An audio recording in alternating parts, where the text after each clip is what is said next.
Peggy 18.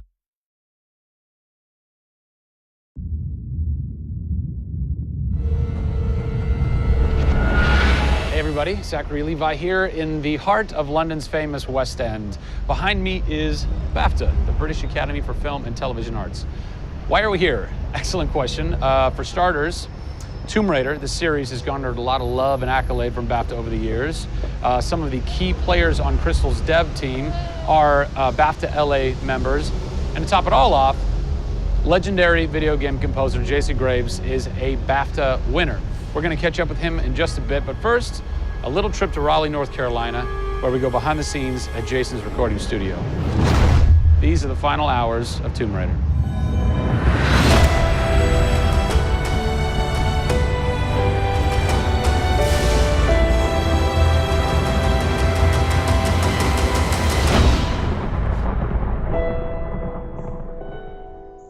First thing we did was the theme. There have been many composers in the games or the films, but they've always used the original theme. They said, we want to start with a clean slate, a new theme. I did it on piano, very simple. I was really scared just to send it because I'm like, I don't know, I think this really works, I think I like it. We ended up taking that exact theme. The first demo I sent was on the first trailer. That exact same arrangement.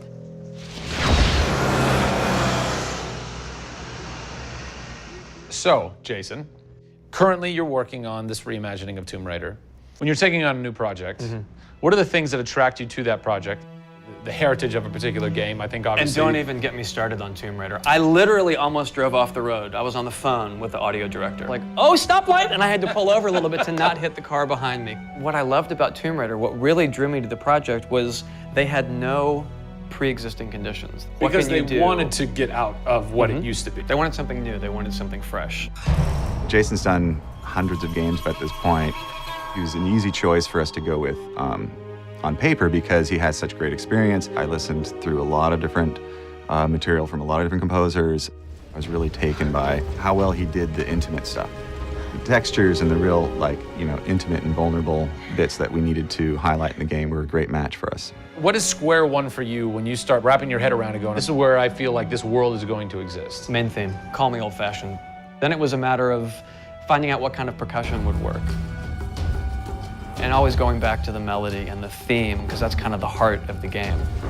The most signature thing that we need to get right is Lara's theme. One of our big goals was that it can be used in any emotional context. What does it sound like? High action.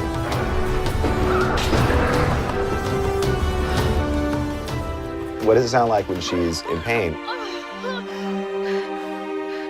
For music, the gameplay and the concept art, especially with the scavengers and kind of the shanty town, corrugated metal, how everything's kind of this amalgam of different stuff that they found on the island. I was like, that's what I want the music to sound like. The bad guys are playing the music now. Alex said something like, it'd be really cool to have something, chains on a metal board or like you're banging a metal fence. 2 weeks later, Jason calls me up and he's like, so this guy who's like this sculptor who lives right around the corner from me, I was talking to him about the idea of creating an instrument. And I'm like, that sounds completely insane. We have to do that. Tackling the score to one of the most iconic franchises in the world brought a unique challenge. How best to capture the emotional timbre of the characters and island in music? People, I give you the instrument.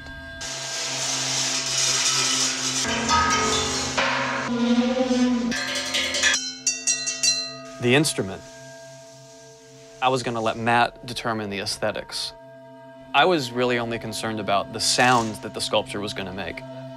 Matt built this, which looks pretty much exactly like Laura's original homemade bow in the game.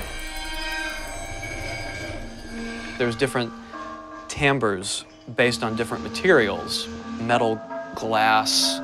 It's a direct line from the plot, the characters, the story, the environment, straight to the sculpture. We always wanted the island to have that character in itself. Creating an instrument gave it this unique identity. It's got a voice. Yeah. The very beginning of the game is nothing but the instrument.